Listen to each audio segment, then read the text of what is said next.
Hello বন্ধুরা, আমার নাম রুদ্রেশ। আমি কলকাতার একটু দূরে রামনগর থাকি।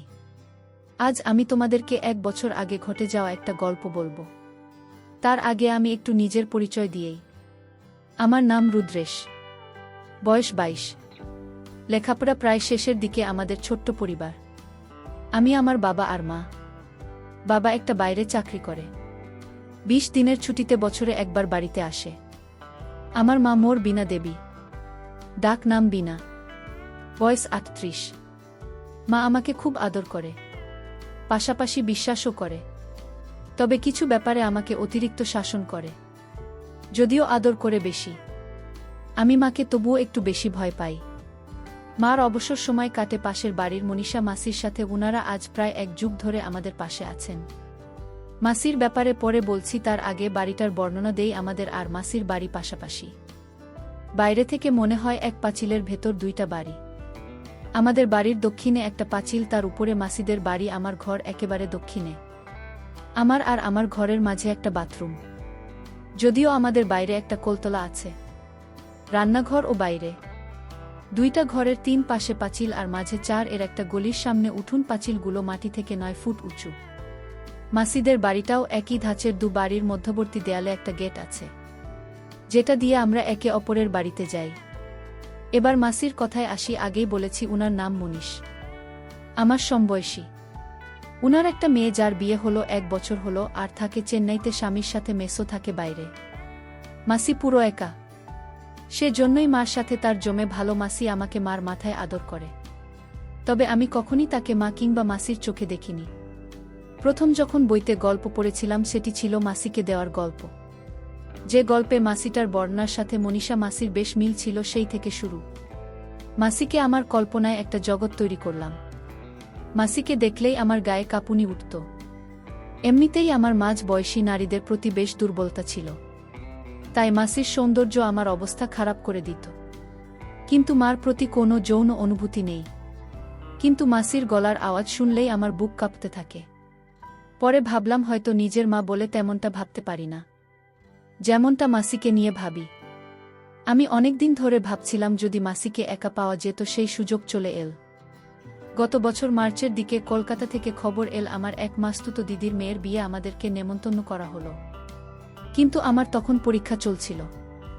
এখনও 2টা পরীক্ষা বাকি।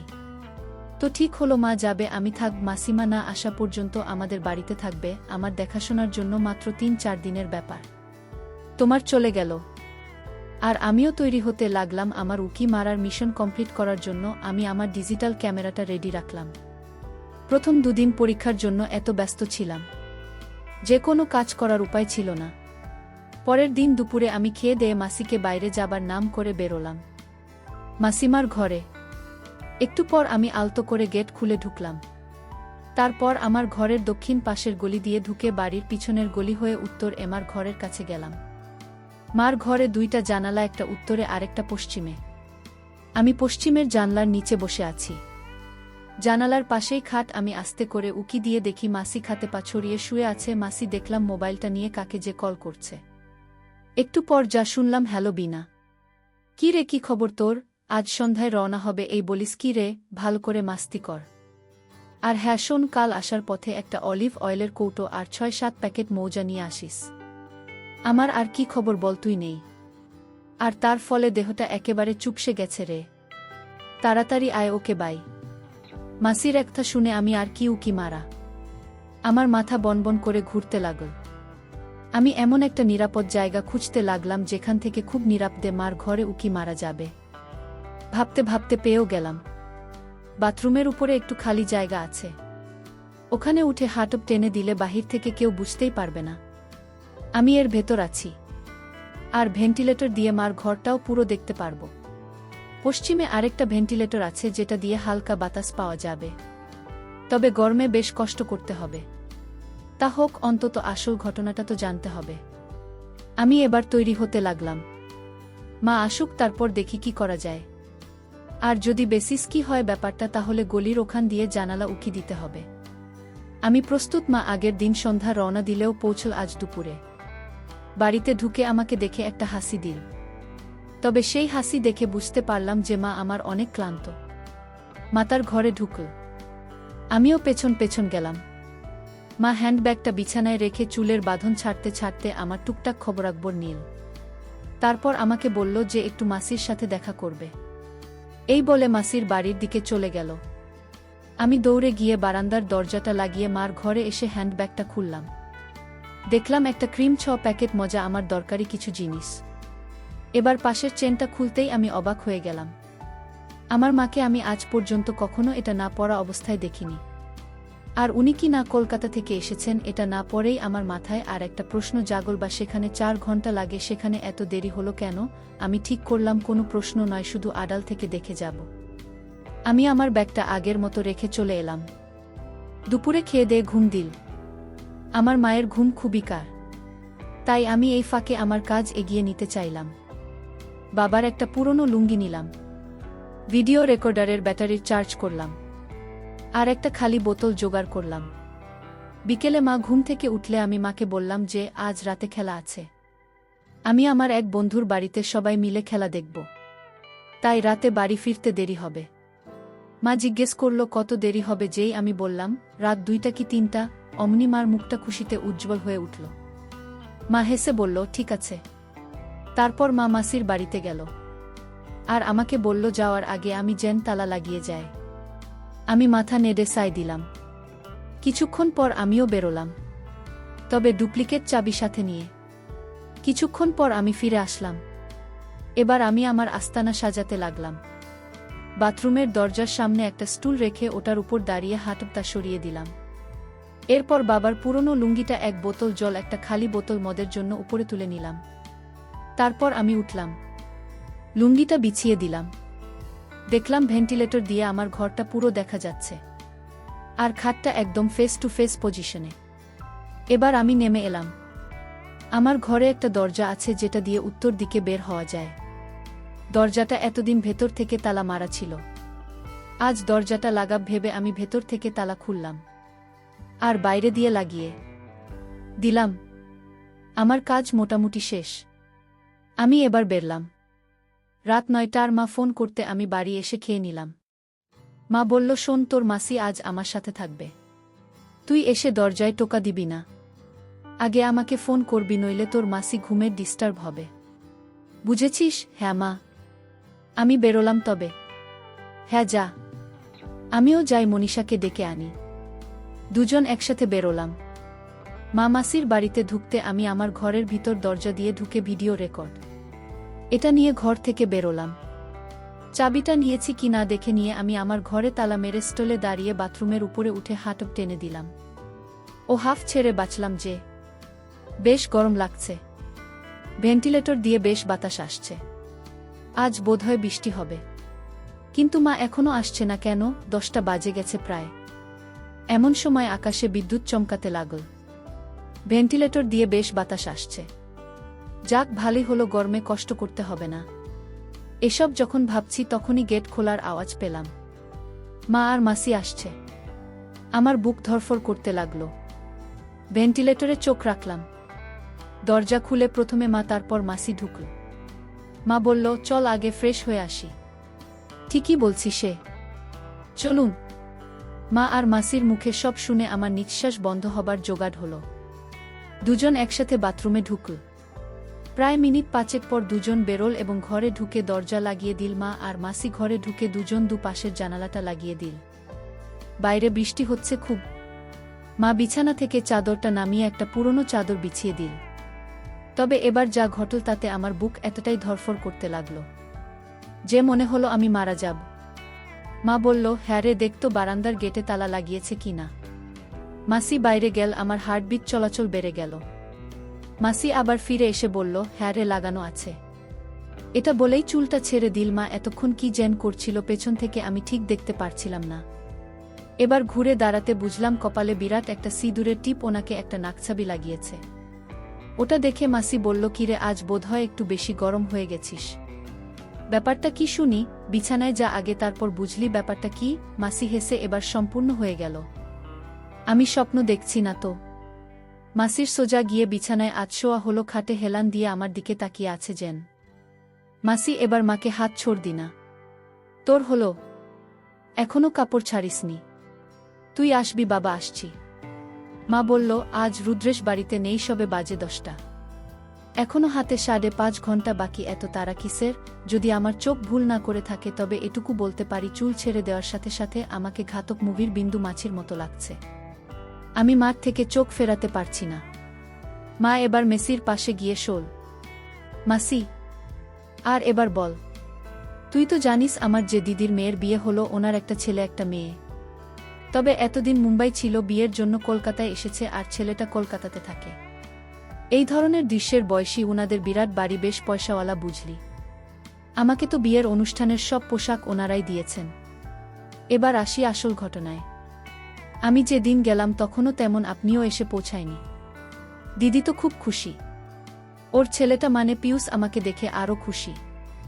ছেলেটার গড়ন ঠিক আমাদের দু দেশের মতো, বুঝলি। তো ওখানে থাকতে গিয়ে একটা ব্যাপার খেয়াল করলাম। পিয়ুষ প্রায় সারাক্ষণ আমার আশেপাশে ঘুরঘুর করে। আমি অতটা গুরুত্বের সাথে দেখেন ব্যাপারটা। তো এভাবেই চলছিল। ঠিক ওই দিন সন্ধ্যা হতেই অন্য আত্মীয়রা আসতে শুরু করল। দিদির যা ছিল 2 জন। তোকে কি বলব, দুটোই আগুন। মাসি বলল, কেন রে, আর বলিসনি? এসে দেখলাম তারা জন পুরুষকে নিয়ে কোথায় যে গেল। পরে জানতে পারি পিয়ুষের কাছ থেকে ওরা তখন সেবা। মাসি বলল, কি বলিস তুই? তবে আর বলছি কি, ওটা পরে বলব, এবার সব ঘটনা। বিয়ের দিন দিদি আমাকে নিজের সাজিয়ে দেয়। অনেকেই আমার সামনের দিকে আজ চোখে দেখছিল, এমনকি মহিলারাও আমার দিকে তাকাচ্ছিল। তো এক সময় আমি মানিয়ে নিলাম। হঠাৎ দিদি এসে বলল, বিনা, দেখ তো পিয়ুষ কোথায়, ওকে পেলে বলবি আমি ডাকছি।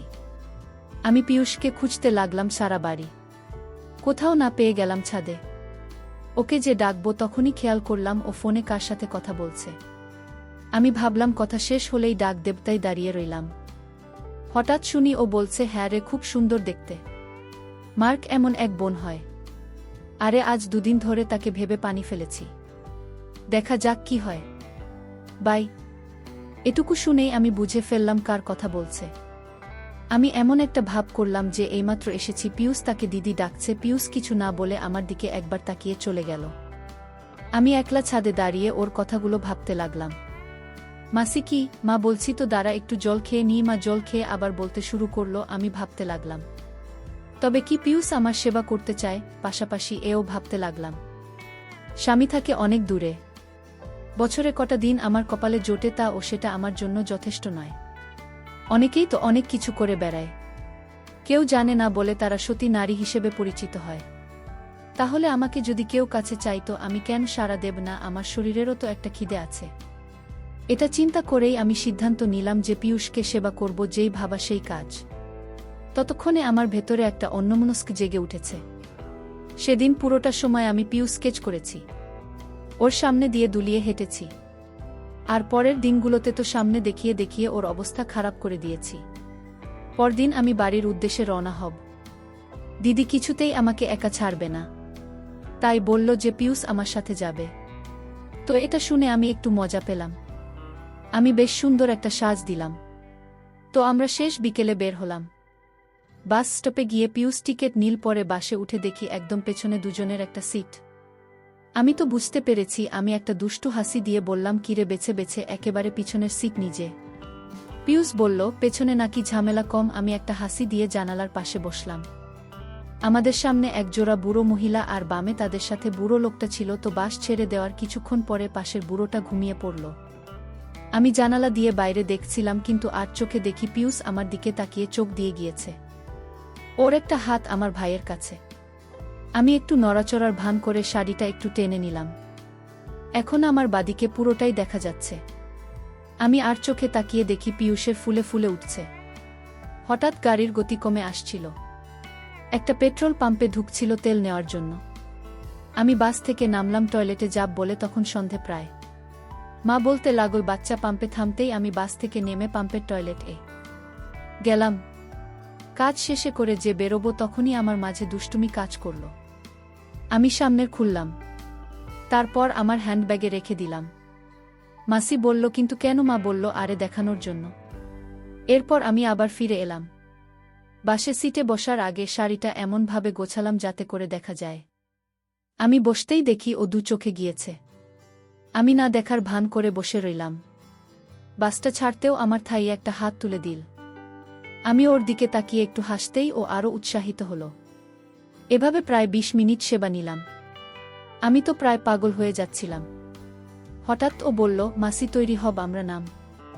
না মানে মাসি কথা বলো না তো, যা বলছি করো। আমাকেও জেন পেয়ে বসেছিল। আমি নিজেকে গুছিয়ে নামার প্রস্তুতি নিলাম।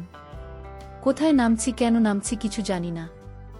বাসটা একটা ছোট টাউনে এসে থামল। আমরা নেমে পড়লাম। আমি ওকে জিজ্ঞেস করলাম, আমরা কোথায় যাব, আর বাস থেকে নামলাম ইবা কেন? ও বলে কিনা আমরা বাসের ভেতর যে টেস্ট ম্যাচ শুরু করেছিলাম সেটা তো দ্বিতীয় ফরম্যাট খেলতে নেমেছি। আমি অন্যদিকে মুখ ফিরিয়ে হেসে দিলাম। এবার আমরা বড় রাস্তা পার হয়ে একটা ছোট্ট রাস্তা ধরে এগোতে থাকলাম। কিছুক্ষণ হাঁটার পর একটা রেল স্টেশন দেখতে পেলাম। স্টেশন তার উল্টো দিকে একটা পাঁচিল ঘেরা বাড়ি। পিয়ুষ একটু দূরে গিয়ে কাকে যেন ফোন করল, আর কিছুক্ষণের ভেতর একজন 40 বয়সের মহিলা দরজা খুলে আমাদের ভেতরে নিয়ে গেল। বাড়িটিতে আমরা ছাড়া আর কেউ নেই। আমি পিয়ুষকে বাড়িটা কার জিজ্ঞেস করতেই ও শুধু বলল, ও জেনে লাভ নেই। আমরা বিরাট একটা ঘরে ঢুকলাম, যার সাথে আজ বাথরুমও আছে। পিয়ুষ ঘরে ঢুকে দরজা লাগিয়ে দিল। তার আগে ওই মহিলাটিকে কি যেন বলল। এরপরও বাথরুমে গিয়ে ফ্রেশ হয়ে এল। আমিও ফ্রেশ হয়ে বেরিয়ে এলাম। ও আমাকে রেখে কিছুক্ষণের জন্য বাইরে গেল, আর আমিও এই সময়টা কাজে লাগালাম। আমি হ্যান্ড ব্যাগ থেকে লিপস্টিক বের করে গা করে লাল লিপস্টিক আর চোখে একটু কাজল দিয়ে নিলাম। ঘরে একটা আয়না ছিল, ওটাতে দেখে নিজেকে বেশ সুন্দরী মনে হলো। তাও ভাবলাম কিছু একটা বাদ পড়েছে। আমি তখনই আমার বা খুলে একটা নাকছাবি বের করলাম। এই যে দেখছিস নাকছাবিটা, এটাই। ওটা নাকে লাগে আবার আয়নায় দাঁড়াতে নিজেকে আরও সুন্দরী মনে হলো। ঘড়িতে তখন রাত ৯টা। একটু পরেই দরজায় টোকা পড়ল। আমি দরজা খুলতেই ও আমার দিকে হা করে তাকিয়ে রইল। আমি কোমরে ২ হাত রেখে একটু বেঁকিয়ে বুকটা ফুলিয়ে দাঁড়াল। আমার ওকে বললাম, কি রে, ভিতরে আসবি না? কোনমতে ঘরে ঢুকল। আমি দরজাটা লাগিয়ে ওর দিকে ঘুরতেই দেখি ও আমার দিকে তাকিয়ে আছে।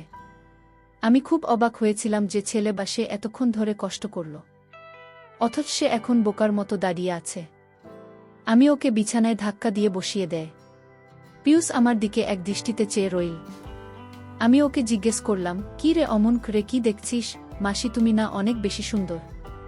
তাই নাকি? তা কবে থেকে? তুমি যেদিন আমাদের বাড়িতে এলে সেদিন থেকে তুমি আমার রানী হয়ে গেছো।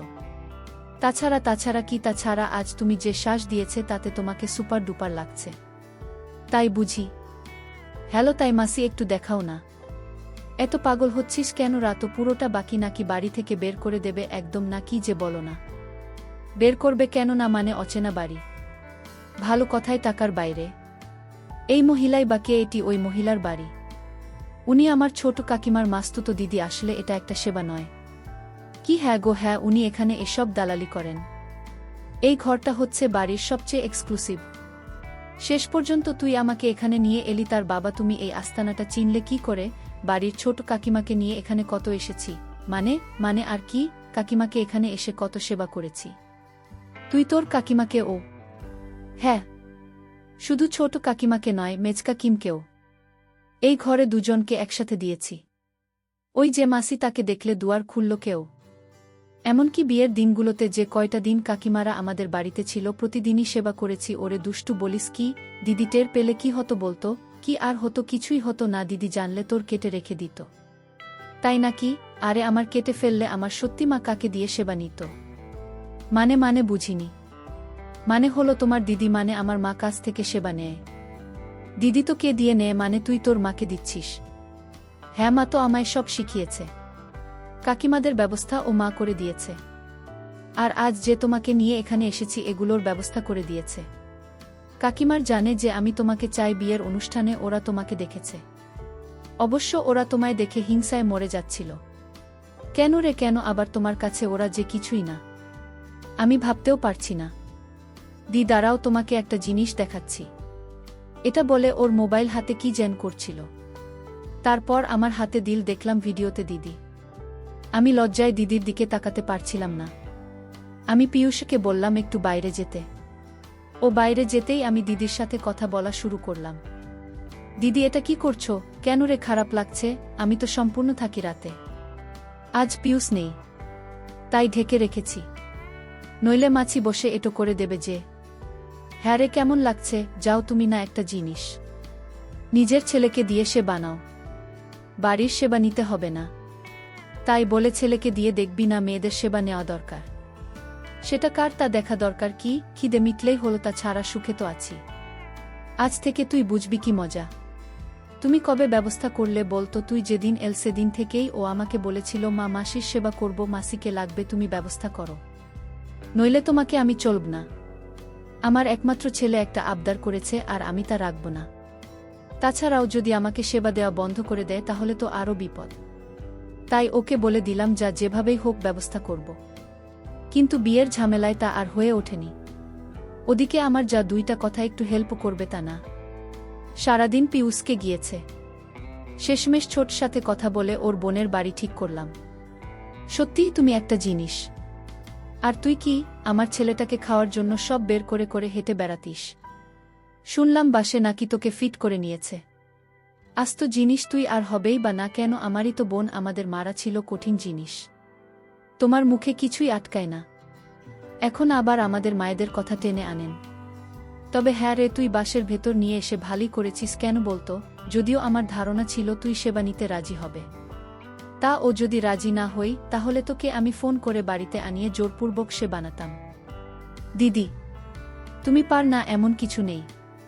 হয়েছে হয়েছে, এবার আমার ছেলেটাকে নিয়ে কাজ শুরু করো দেখি। কাজ শেষ করে সেখান থেকে গেলাম। সকালের নাস্তা করে দুজন বেরিয়ে পড়লাম। স্টেশনে গিয়ে ট্রেনে উঠলাম। ও আগে একটা কামরা রিজার্ভ করে রেখেছিল। টিকিট চেক হয়ে যাওয়ার পরও দরজা লাগিয়ে আমাকে সেবা দিতে চাই, কিন্তু ট্রেনের ভেতর সাহস হচ্ছিল না বলে আমি ওকে দিইনি। আমাকে স্টেশনে নামিয়ে দিয়েও ফিরতি ট্রেনে চলে গেল। আমি আসার পথে প্যাকেট কিনে নিলাম। এই হলো আমার ঘটনা। মাসি বলল, বাবা তুমি পারলেও বটে। মা বলল, কেন তোর হিংসা হচ্ছে না কি রে? মাসি বলল, না হিংসা হবে কেন, আমিও যে একটা পেয়ে গেছি রে। মা বলল, কি বলিস, কিভাবে? তখন মাসি বলল, তবে শোন, কাল খুকির ওখানে যাচ্ছি বুঝলি। ওরা নাকি একটু চেন্নাই যাবে, কিন্তু ওর দেবরকে দেখাশোনা করার কেউ নেই।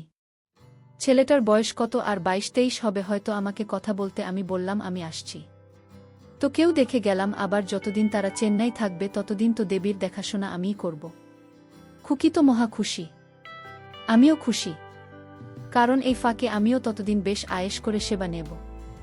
মা বলল, কি বলিস তুই, তোর ছেলেটাকে আনলি কবে?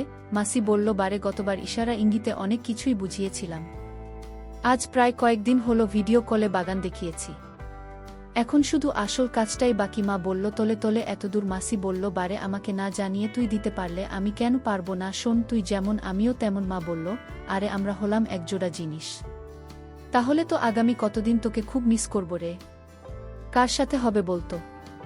কেন রে, তোর স্বামীকে বলো না তোকে এসে দিয়ে যাক। আমার কি আর সেই কপাল আছে এত দূরে থাকে?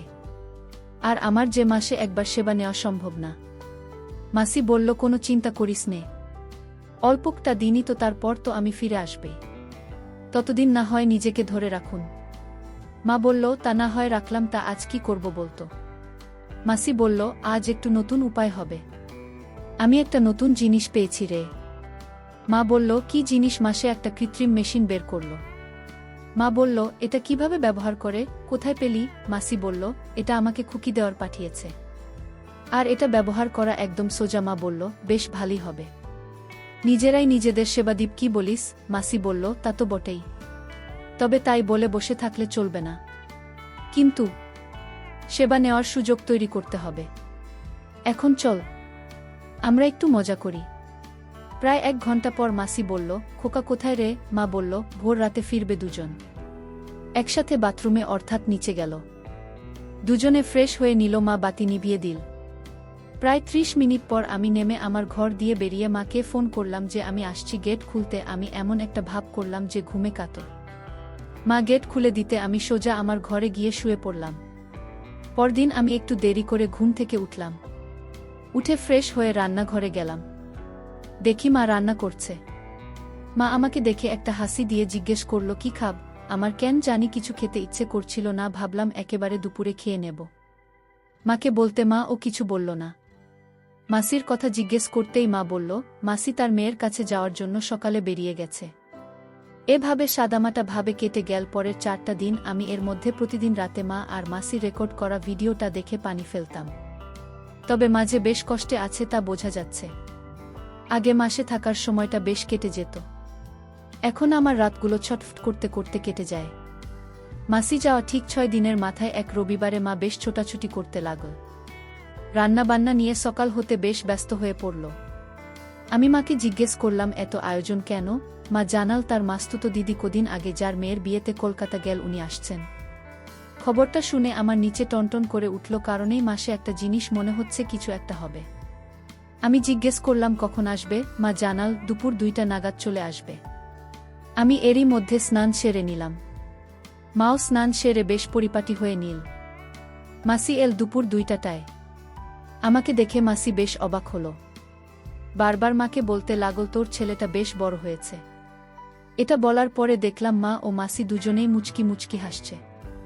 যদিও আমি ব্যাপারটা ধরতে পারলাম না, তারপরও মাসির মুখে কথাটা শুনে বেশ লাগল। মাসির নাম গৌরী, দেখতে বেশ সুন্দর।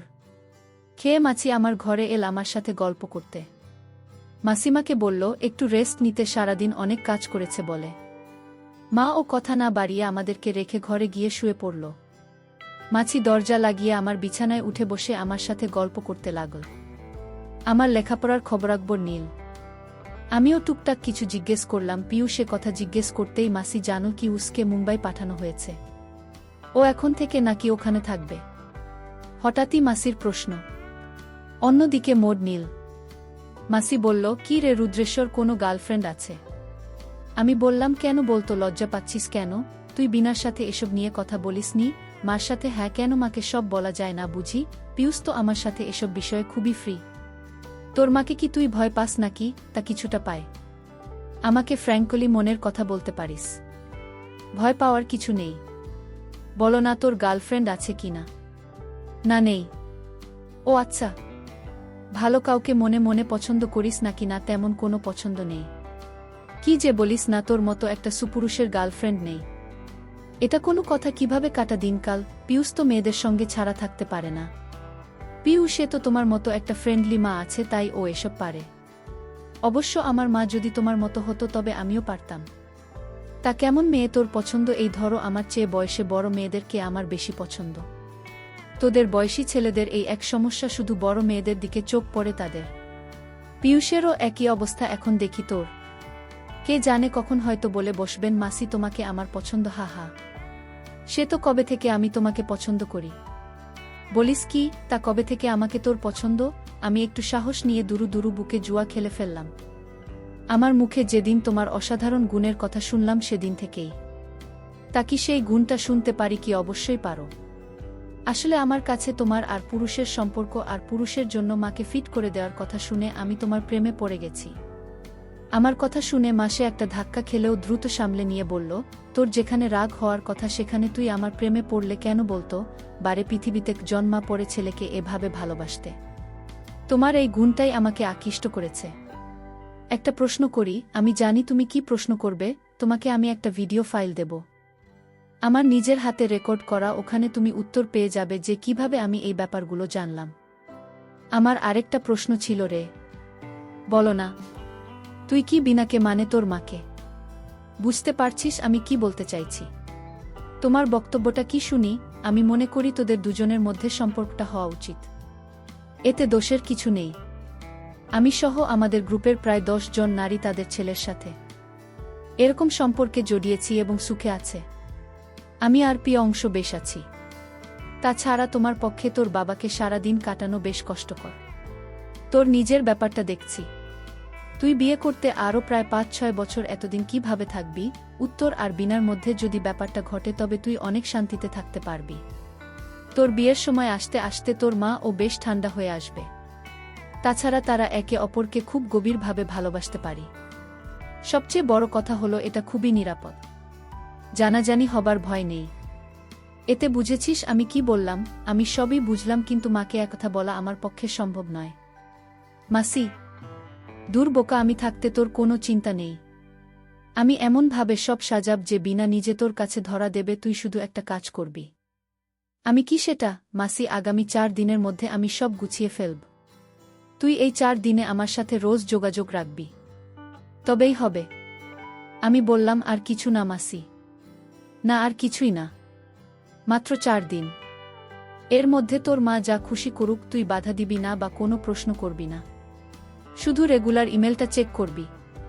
ব্যাস, এইটুকুই তোর কাজ। আমি সফল হব আমরা।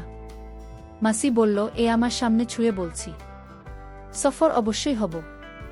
যদি সফল হই তবে আমাকে কি দিবি? আমি যা তুমি চাও তাই। মাসি একটা রহস্যের হাসি হেসে মনে থাকে যেন। আর ব্যাপারটা যেন কেউ না জানে। যাই তোমার সাথে কথা বলেনি। আমাকে আবার তাড়াতাড়ি বেরোতে হবে। আমি মাসি, আজ থেকে যাও না। মাসি, আরে বাবা, একটা কাজে এসেছি বলে এদিকটাতে আসা। নইলে আসাই হতো না। আমি এসেছো, ভালোই হয়েছে। মাসি একটা হাসি দিয়ে উঠে মা ঘরে গেল। মার ঘর থেকে বেরোল প্রায় 1 ঘন্টা পরে। তারপর আমাদের কাছ থেকে বিদায় নিয়ে চলে গেল। আর যাবার আগে আমার দিকে ফিরে বলল, দেরি করিস না যেন। কথাটা কাকে বলল বোঝা গেল না, কিন্তু আমরা দুজনই মাসের দিকে চেয়ে মাথা নাড়লাম। মাসি চলে যেতে আমার মাথায় বনবন করে একটা কথাই ঘুরতে লাগল, কি হবে 4 দিন পর, কিভাবে হবে? পরদিন সকালের কথা। আমি ঘুম থেকে উঠে দেখি মা বেশ গোছগাছ হয়ে আছে। আমি মাকে জিজ্ঞেস করলাম, কোথায় যাচ্ছে? মা বলল, বাবু শোন, আমি এক সাধু বাবার কাছে যাব। একটা মানত ছিল, সেটা পূরণ করতে ওখানে গিয়ে একটা পুজো দেব। আমি তোর জন্য সকাল আর দুপুরের খাবার তৈরি করে রেখেছি, কষ্ট করে খেয়ে নিস, আমি সন্ধে নাগাদ ফিরব। আমি মাকে কোনো প্রশ্ন না করে শুধু বললাম, ঠিক আছে যাও, কোনো চিন্তা করো না। মা বেরিয়ে গেল সাথে সাথে। পর মুহূর্তেই আমি বুঝলাম নিশ্চয়ই এটা গতকালকে মাসের তৈরি করা প্ল্যান এর একটা অংশ। যাই হোক, আমি খেয়ে দিয়ে পুরো দিনটা কোনো মতে কাটালাম। রাত প্রায় 8টার দিকে মা বাড়িতে আসেন। মাকে বেশ হাসি খুশি লাগছিল। আমি মাকে জিজ্ঞেস করলাম, সব ঠিকঠাক মতো হয়েছে কিনা? মা হাসি মুখে, জানো যে সব ঠিক আছে। রাতে খাওয়া দাওয়া করে যখন শুয়ে পড়লাম তখন একটা মেল পেলাম মাসির কাছ থেকে। মেলটা ছিল এরকম, অডিও শোনার পর আমাকে মেসেজ দিয়ে জানাবে। আমি ফাইলটা ডাউনলোড করে বাতি নিভিয়ে অডিও শুনতে লাগলাম। এটা ছিল মার সাথে মাসির ফোনালাপ। তাদের মধ্যে কথাগুলো ছিল এরকম, মা, হ্যালো দিদি, কেমন আছো? মাসি, ভালো, কি করছিস? মা, এই তো স্নান করেই তোমাকে ফোন দিলাম। মাসি, এইমাত্র বাড়ি ফিরলি?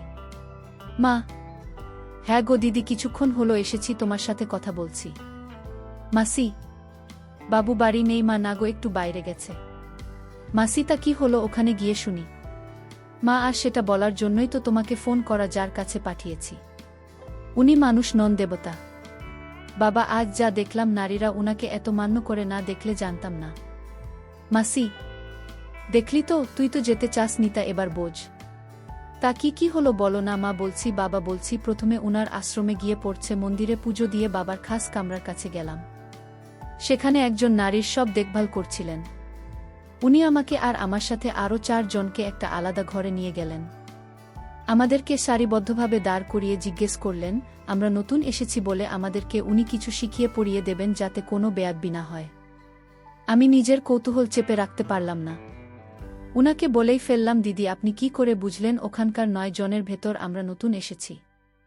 উনি একটু হেসে বললেন, আপনাদের পোশাক দেখেই আমরা সবাই একটু কৌতূহলী হতে।